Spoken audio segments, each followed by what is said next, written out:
الرجيم بسم الله الرحمن الرحيم الحمد لله رب العالمين وصلى الله وسلم على سيدنا ونبينا محمد وآله الطيبين الطاهرين اللهم صل على محمد وآل محمد وعجل فرجهم. Mu'mineen and mu'minat, brothers and sisters, Assalamu alaikum wa rahmatullahi wa barakatuh. May Allah subhanahu wa ta'ala accept our a'mal in this month, our fasting, our prayers, inshallah, other acts of charity and good deeds. And may He grant us some of His great rewards and blessings and mercy in this month of Ramadan, inshallah. The discussion that we started in the beginning of the month, and inshallah we'll continue with that theme throughout the month, is loving like the merciful. To love like Allah subhanahu wa ta'ala introduced Himself as the merciful.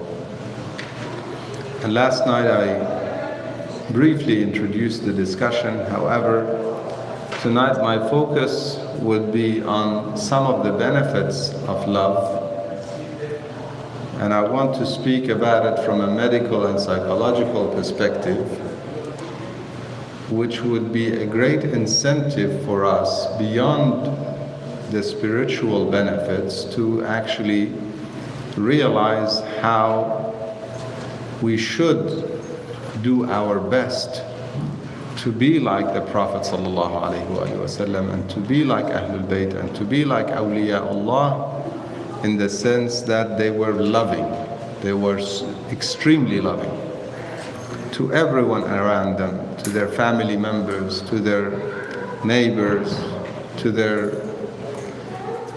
companions and friends.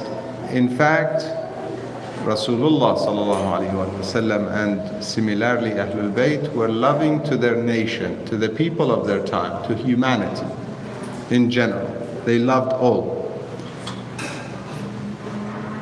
In modern psychology and in fact in medicine, which is not just a study of the mental benefits or the perhaps psychological benefits, but also physical benefits. They have stated many benefits, and through research they have figured and confirmed that there are multiple benefits for love, for one to love. And mind you, I want to, before I continue and share some of those benefits, I want to make sure we understand these are benefits for one who loves, not the recipient of love. Although being in a loving relationship is beneficial obviously for both parties. Just like being in a toxic relationship is harmful for both parties, being in a loving relationship is beneficial for both parties. And I'm not just speaking of husband and wife, which is a great example of that loving relationship or love relationship. However, in general, being in a loving relationship, loving one's brothers and sisters in Iman, in faith, loving one's neighbors, having good friends that you have love towards and you share love with one another. These kind of relationships, in fact, in multiple ahadith, and we read as well in the Holy Quran description of the people of paradise, is that they are in loving relationship. They love one another and they have no ill feelings, no toxicity towards one another. Being in that kind of relationship is beneficial on multiple levels. The beginning of it is on physical levels. And so they have physical and psychological, meaning this world, beyond or besides the hereafter, before we even think of the hereafter or spiritual benefits. So in fact, they have confirmed that people who are in healthy, loving relationships, who maintain a healthy love relationships, they have fewer doctor visits or visits to the doctor. In other words, they are sick less frequently. When you are in a healthy, loving relationship, you are sick less frequently. You're more likely to be sick if you don't have those healthy, loving relationships. That is to start with. And again, I don't want to keep you long, so I will go through the list.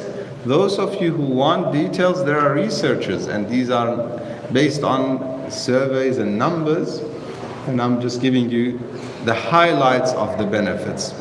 The other one is that they have proven that people who are in loving relationships are less likely to have depression, and they're less likely to have substance abuse.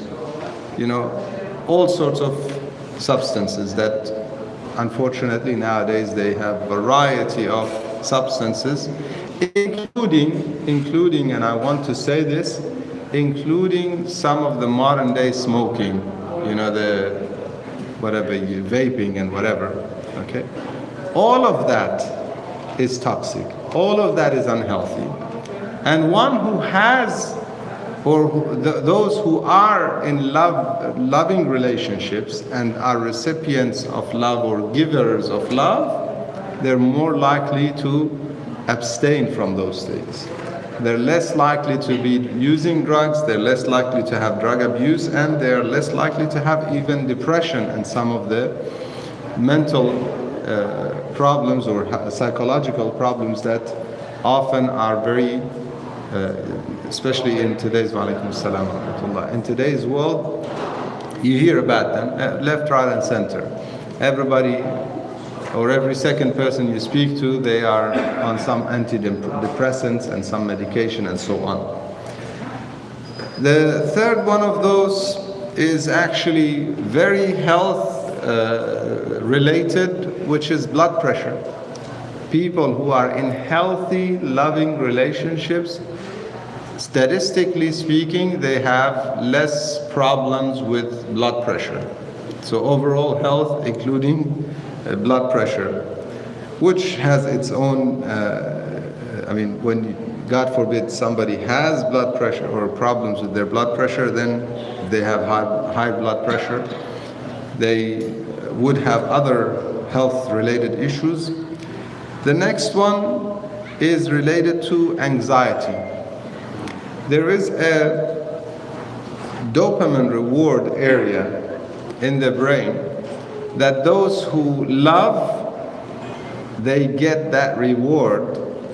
It is equal to those who actually win something like winning the lottery.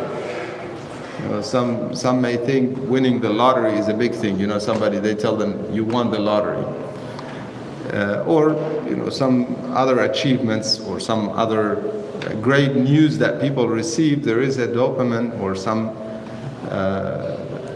chemicals that get released in their brain, and that is the opposite of what causes anxiety.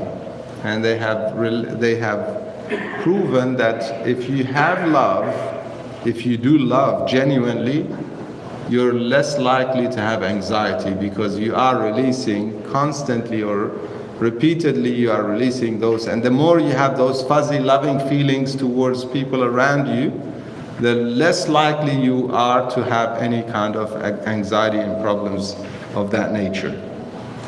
The next one is actually, it is a natural pain relief. Now you may think, is that possible? We've witnessed it as children, or growing up as as you grew up, or as parents or as siblings. We've witnessed children having, falling and having some pain, and they come to the parents for what? For comfort, that touch or the kiss. In some cultures, it's a known thing. Yeah, the kiss heals it. You see it in children. And we think it's not really healing it. They have actually done research to say it does heal it. And people who are in loving relationships are less likely to have headaches and back pains. Elderly, adults, I'm not speaking of children. Less likely to complain of back pains and headaches. Subhanallah. If only we realized how much we could gain by loving. Just to love. It is also helpful in stress management. You know, people who have stressful jobs. Nowadays, if you want to be successful, it's synonymous with having stressful job. In order to have success, you have to have a stress. If you're not extremely busy and have a stressful job, you're not really successful. That's how they've made it in a way. Not that I'm suggesting that that's how it should be. Nonetheless, people who are in loving relationships or have love, and they experience that love experience, they cope with stress better, and they're less likely to have issues that they would, sometimes give up on a project or on something that is stressful. No, they manage it. They end up coping with it and managing. Why? It's very simple. They know that they have some support, somebody who cares, somebody who they have that, and therefore they're more likely to manage their stress and not be overwhelmed and so on. They have related that, and I want to share some psychological and some merely physical. Earlier we mentioned blood pressure. They have done research and proven that these people with love would have less or fewer colds, getting the common colds. Maybe COVID could be one of it, I don't know. The research doesn't say COVID, but I would say cold and COVID are very related, yeah? In other words, even if it is there, now fewer colds doesn't mean that the virus doesn't come to the body. It seems that they don't show symptoms. How often do we hear of asymptomatic in COVID and other diseases as well? So you could be a carrier but not necessarily showing. Why? Because your body is coping with it, again, as a result of the love that we share. They have also done research about healing, and they have proven that people who love and who are in loving relationships, they heal faster. So it actually helps with faster healing. And again, earlier we mentioned the parents giving that loving touch to their kids, or the kiss to their kids, and out of a sudden the boo-boo or the wawa or whatever language I'm not referring to the gas station. Wawa is actually an expression of pain for children in some cultures. In any case, that harm or pain goes away.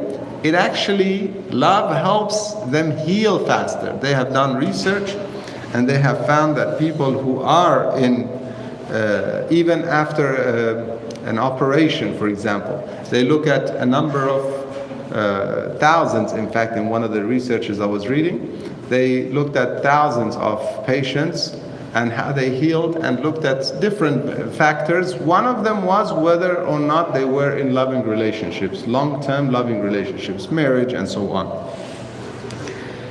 The second last one I want to share is that they would live longer. On average, people who are in loving relationships live longer.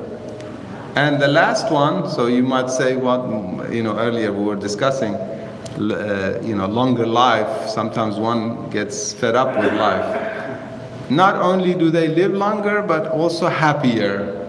So live with happiness, and they're pleased with their life, overall joy and happiness. All of those because of loving. In other words, every one of us should look for those who he or she can love. And if you have anybody around you, you want to love them more. You should want to love them more, because you know the more you love them, the more rewards you will get besides what they will get. Here I'm speaking, besides the hereafter.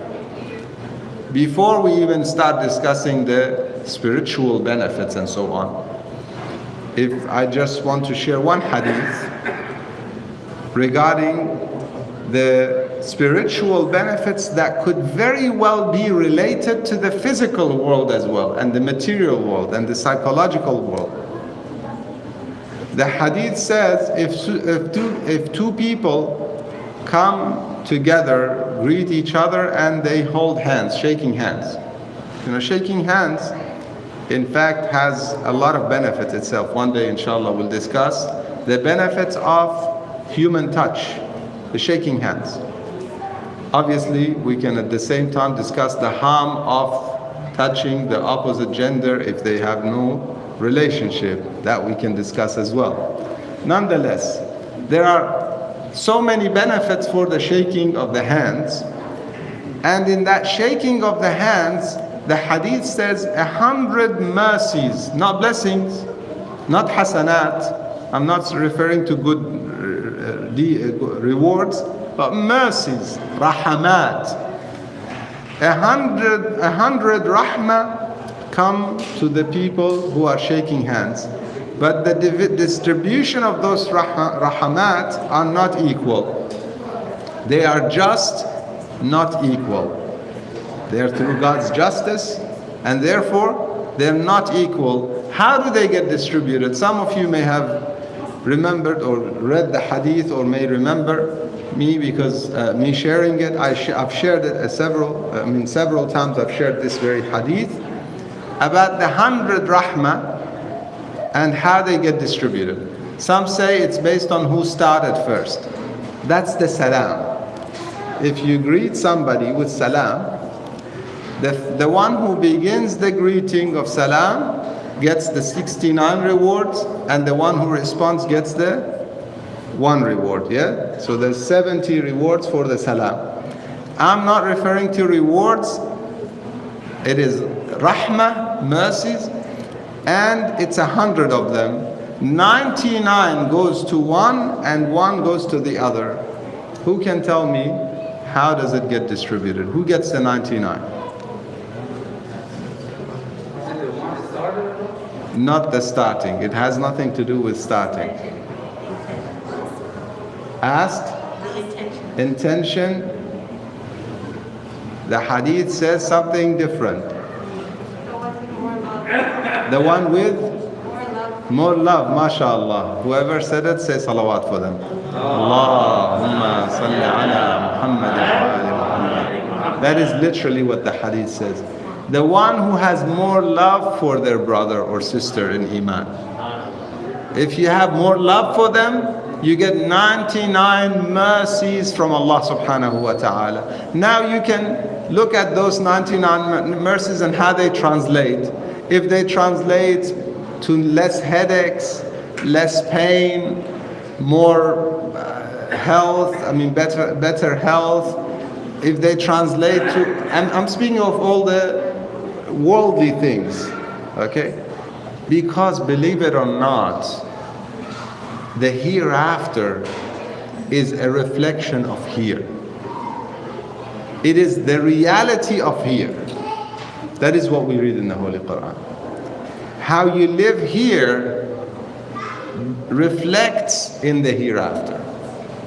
And therefore, if you gain mercies from Allah subhanahu wa ta'ala here, and you're living peacefully here, you will have the salam, and you will live in Dar es-Salam. And I'm not speaking of Dar es-Salam in Africa. I'm speaking of the real Dar es-Salam, which is the house of peace, the nearness to the neighbor, being in the